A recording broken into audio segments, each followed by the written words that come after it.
PeBen USA specializes in the transportation and handling of steel natural gas pipe. When transporting 80-foot sections of pipe, we use a pole trailer with a steering rear axle to assist in making sharp turns. Today we're going to explain the adjustment of the wedge and the steering cables to ensure that the trailer follows directly behind the tractor, followed by an overview of tail swing and the dangers that tail swing possesses. The fifth wheel wedge is an adjustable piece of metal bolted to the dummy wheel that fits into the mouth of the fifth wheel. When hitching a pole trailer to the tractor, the wedge should be loosened. After the fifth wheel has locked onto the kingpin, the wedge must be adjusted and tightened.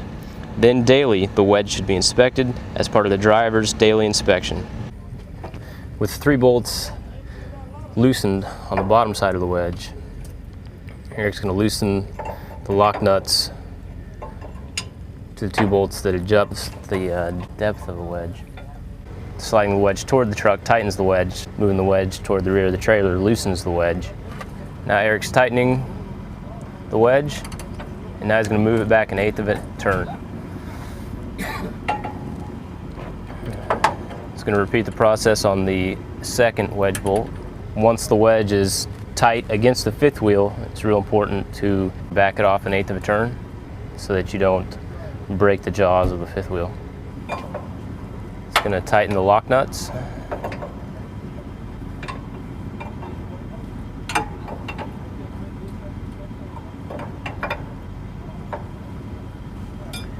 Now he's going to tighten the 3 bolts on the underside of the wedge.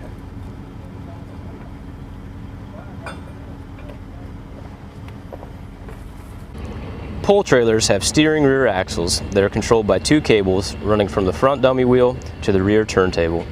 These cables must be adjusted anytime the rear of the trailer doglegs left or right. Generally, a trailer will dogleg the first time it is hitched to a new truck, or gradually over time as the cables stretch. There are 2 turnbuckles that adjust the tension in the cables, which will in turn affect where the rear of the trailer tracks. First, Eric and Sean are going to secure the eyelets of the turnbuckles so they can loosen the lock nuts.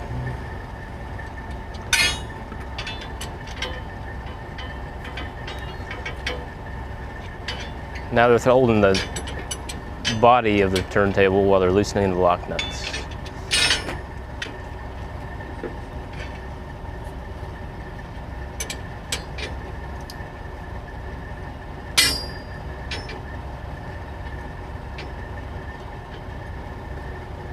Once the lock nuts are loosened, using a large wrench, they'll tighten the turnbuckle.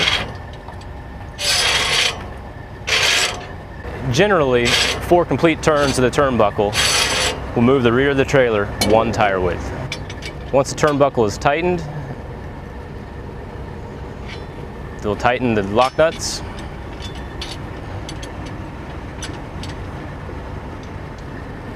When making a sharp right or left turn, the rear axle will directly follow the path made by the tractor. There is no rounding the corner like that of a traditional float or van trailer.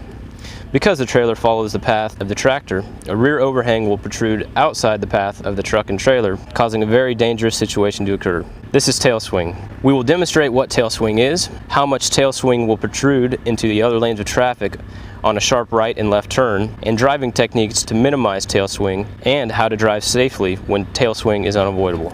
Extra care is needed to drive safely with tail swing. First, it is possible to avoid some tail swing. This can be done by avoiding sharp turns, and if a 90-degree turn is unavoidable, a driver should try to round the corner as much as possible. A general suggestion is to drive the truck like you were bobtailing. Turning a corner wide, similar to if you were pulling a float or a van trailer, produces the most tail swing. Finally, a driver must be extremely observant to the traffic and his surroundings. The driver must wait until he knows a car will not be passing him from the rear to make a left turn, and that no cars are in the oncoming lanes when making a right turn. In 2008 alone, there were 21 vehicle accidents. 9 of these accidents were related to tail swing, with a cost of over $120,000 in damages. Tail swing is one of our most accident-producing events.